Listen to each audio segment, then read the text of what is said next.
صدق اللہ مولانا العظیم وصدق رسولہ النبی الامین الکریم ونحن على ما قال ربنا لمن الشاہدین والشاکرین والحمد للہ رب العالمین. درود شریف پڑھیں.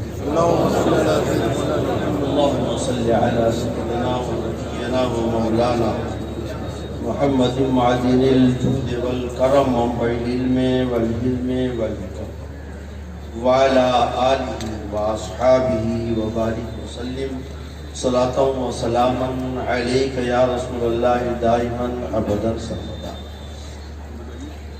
برادران اسلام معزز حاضرین، یہ میری خوش بختی ہے، سعادت ہے کہ آج اس نوری اور نورانی محفل میں ناچیز کو اپنے مرشدان طریقت کی بارگاہ میں کچھ عرض کرنے کی سعادت مل رہی ہے. کسی ایک موضوع پر تقریر کرنے کا موقع نہیں، چند ضروری باتیں میں عرض کر کے رخصت ہو جاؤں. قرآن حکیم کی ایک آیت کی میں نے تلاوت کی ہے. اللہ تعالیٰ اپنے پیارے محبوب سے فرماتا ہے، آپ کہہ دیجئے علم والے اور بے علم برابر نہیں.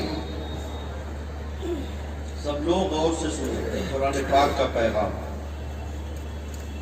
علم والے اور بے علم برابر نہیں. علم اگر دنیا کا ہے کسی کے پاس اور وہ دنیا کا علم کسی کے پاس نہیں ہے تب بھی دونوں برابر نہیں. ایک آدمی ڈاکٹر ہے اور ایک آدمی ڈاکٹر نہیں ہے. ایک مریض سامنے آیا تو جو ڈاکٹر ہے علاج وہی کرے گا، جو ڈاکٹر نہیں علاج نہیں کر سکتا. ایک عالم ہے اور ایک غیر عالم ہے. ایک آدمی آیا، دین کا کوئی مسئلہ اسے پوچھنا ہے تو ظاہر بات ہے جو آدمی عالم نہیں ہے چاہے وہ ڈاکٹر ہی صحیح، ڈاکٹر صاحب سے مسئلہ نہیں پوچھے گا. نہ ڈاکٹر صاحب بتائیں گے، نہ ڈاکٹر صاحب بتائیں گے تو ان کو آپ نہیں بتائیں گے. وہ آدمی عالم کے پاس آئے گا، ان سے مسئلہ پوچھے گا، عالم صاحب اس کو مسئلہ بتائیں گے نہیں آپ بتائیں. تو علم کی اتنی اہمیت ہے کہ دنیاوی علم ہے تب بھی علم والے کو برتری حاصل ہے، اور دینی علم ہے تو سب پر اسے برتری حاصل ہے. کتنا ہی بڑا کسی کالج کا پروفیسر ہو، کسی یونیورسٹی کا وائس چانسلر ہو، کتنا ہی بڑا ڈاکٹر ہو، ایک معمولی آدمی جو صرف حافظ و قاری ہے یا معمولی درجے کا عالم ہے، کسی مسجد کا اگر امام ہے تو امام ہی آگے بڑھے گا. ڈاکٹر صاحب نہیں بڑھیں گے، انجینئر صاحب نہیں بڑھیں گے، پروفیسر صاحب نہیں بڑھیں گے، وائس چانسلر صاحب نہیں بڑھیں گے، سب پیچھے کھڑے ہوں گے. دنیاوی اعتبار سے ان کا مقام، ان کا مرتبہ چاہے کتنا ہی بڑا. تو معلوم ہوا کہ علم کی بڑی قدر ہے، بڑی اہمیت ہے. اسی لیے آقا مولا پیارے مصطفیٰ صلی اللہ تعالی علیہ وسلم نے ارشاد فرمایا کہ طلب العلم فریضۃ علی کل مسلم. علم دین سیکھنا ہر مسلمان پر، چاہے وہ مرد ہو چاہے عورتیں ہوں، سب پر فرض ہے. جیسے اور فرائض ہیں ویسے علم دین سیکھنا بھی فرض ہے. اب غور کیجئے، نماز پڑھنا فرض ہے، روزہ رکھنا فرض ہے، زکوٰۃ دینا فرض ہے، حج کرنا جو استطاعت رکھتا ہے اس کے اوپر حج کرنا فرض ہے. اب اگر نمازی کے پاس علم نہیں ہے اس کی نماز صحیح نہیں ہو سکتی. روزے دار کے پاس علم نہیں ہے، وہ سوچتا ہے کیا ہے، ٹائم ختم ہو گیا ہے، ایک دو لقمہ کھا لیں گے کیا حرج ہے، شام ہو گئی ابھی سورج ڈوبا نہیں، ایک دو منٹ پہلے اس نے کھانا شروع کر دیا. تو ایک دو منٹ سے کیا ہوتا ہے، وقت میں دھوکہ کھائی. اسے پتہ نہیں ہے کہ روزے کی کیا شرائط ہے. یہ معاملہ زکوٰۃ کا ہے. یہ تو 13ویں بات آئی ہے. اکثر لوگوں سے پوچھا جاتا ہے آپ زکوٰۃ دیتے ہیں، لوگ آئے گا بہت پریشان ہیں، بہت پریشان ہیں، بہت پریشان ہیں، پیسہ کہاں سے آتا ہے کہاں چلا جاتا پتہ نہیں. بڑی بے برکتی ہے. پیچھے کے زکات دیتے, ہاں سب دیتے ہیں. رمضان میں جو آتا ہے سب کو دیتے, کسی کو خالی نہیں بھیجتے, جو آتا ہے سب کو دیتے ہیں. جب ان سے پوچھے کہ کس حساب سے دیتے ہیں, کتنے پرسنٹ دیتے ہیں, تو کہا یہ تو نہیں معلوم, جو آتا ہے سب کو دیتے ہیں. مثال کے طور پر کسی کے پاس 40 لاکھ روپے ہیں, 1 لاکھ اس کی زکات ہو گئی. اب وہ رمضان بھر میں 10-20 ہزار خرچ کر دیتا ہے, جو آتا ہے سب کو 10-20-25-50 دیتا رہتا ہے. وہ سمجھتا ہم نے تو 20,000 خرچ کر دیا, 20,000 اللہ کے راہ میں دے دیا, زکات ادا ہو گئی. 20,000 دیا, ابھی 80,000 اس کے اوپر باقی ہے زکات. علم کی ہر جگہ ضرورت ہے. نماز جنازہ پڑھانی ہے, ابھی ایک صاحب نے بتایا, اب خود میرا بھی اتفاق ہوا اتحاد کو جانے کا. میں نے کہا کہ یہاں کوئی مر جاتا ہے تو آپ لوگ جنازہ کیسے پڑھتے ہیں, آپ لوگ کو آتا ہے جنازہ پڑھتے پڑھانے؟ ہم لوگوں کو کچھ نہیں آتا. کہیں سے بلا لاتے کسی دوسرے کے ہاتھ سے, گاؤں سے, شہر سے. میں نے کہا اگر بارش ہو رہی ہے, کبھی کبھی کئی دن تک بارش ہوتی رہتی ہے, تو کہتے ہیں ایسے گڈھا کھود کر دفن کر دیتے ہیں. جب بارش ختم ہوتی ہے تو سائیکل لے کر کے جاتے ہیں, کہیں دور سے کسی مولانا صاحب کو بلا لاتے ہیں, کہتے ہیں کہ اس میں ہم نے بچے کو دفن کر دیا ہے, اپنے مردے کو دفن کر دیا ہے, آپ اسی قبر پر اس کی جنازہ پڑھ دیجیے. تو یہ حالات ابھی بھی مسلمانوں کے ہیں. مصیبت آتی ہے تو فلانی پارٹی ایسی ہے, فلانی حکومت ایسی ہے, فلانی لوگ ایسے ہیں, سب دوسروں کے اوپر ڈالتے ہیں اور خود نہیں غور کرتے کہ ہمارا کیا حال ہے. آج دلی کی بہت باتیں ہو رہی ہیں, دلی کی حکومت کی بھی باتیں ہو رہی ہیں, وہاں کے احتجاجات کی باتیں ہو رہی ہیں, جہاں دیکھو باتیں ہو رہی ہیں, اخبار میں باتیں ہوئی ہیں, ٹی وی میں باتیں ہوئی ہیں.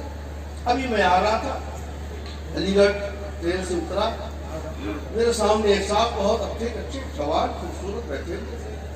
میں نام پوچھا تو معلوم ہوا کہ مسلمان, گلے میں موٹی زنجیر چاندی کے پہنے ہوئے تھے.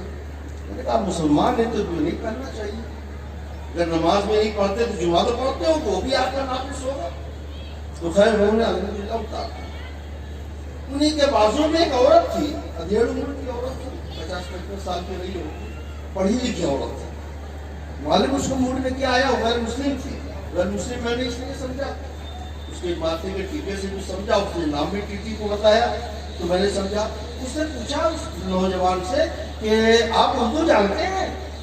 اس نے کہا کہ نہیں. پھر اس نے عربی جانتے ہیں؟ عربی کا مطلب عام طور سے قرآن شریف پڑھنا ہوتا ہے. اس نے کہا کہ نہیں. جا رہا ہے دلی کمانے کے لیے, 10-15 سال سے وہاں وہ کما رہا ہے پیسے, اور نہ تو اردو جانتا ہے نہ تو قرآن شریف پڑھا ہوا ہے. اس کو کچھ مسئلہ نہیں معلوم, پیسہ کمانے کے لیے دلی جا رہا. اعظم گڑھ میں میرے ساتھ بیٹھا, اعظم گڑھ کے آزو بازو میں کہیں کا رہا ہوگا.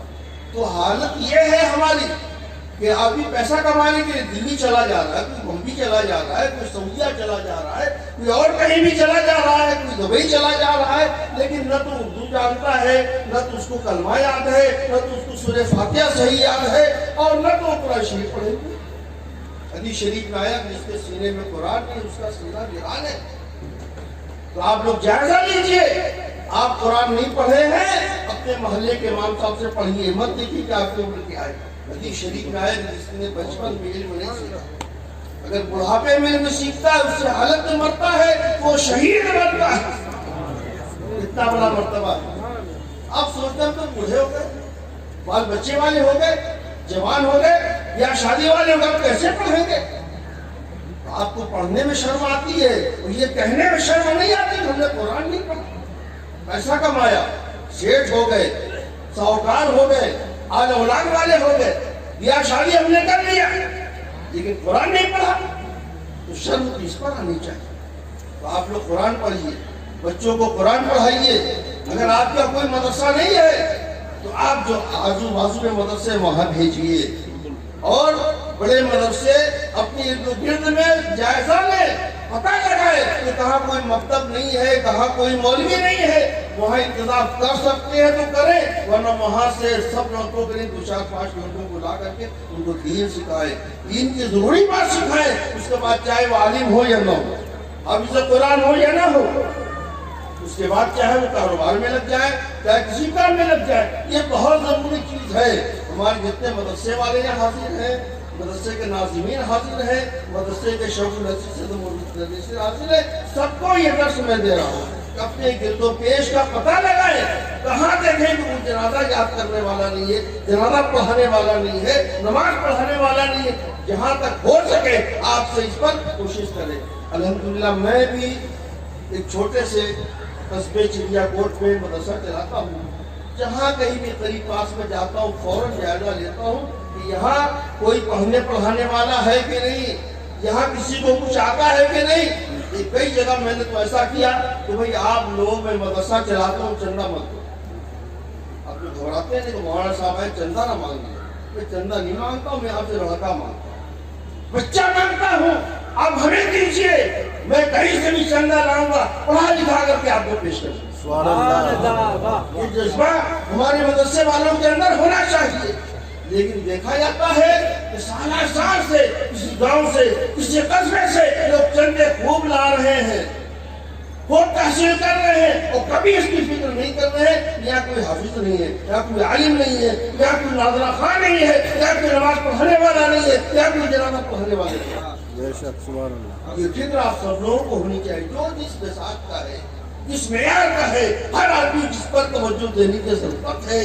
آج ہمارے دیہاتوں میں جہالت پھیل رہی ہے، جس کی وجہ سے قادیانیت پھیل رہی ہے۔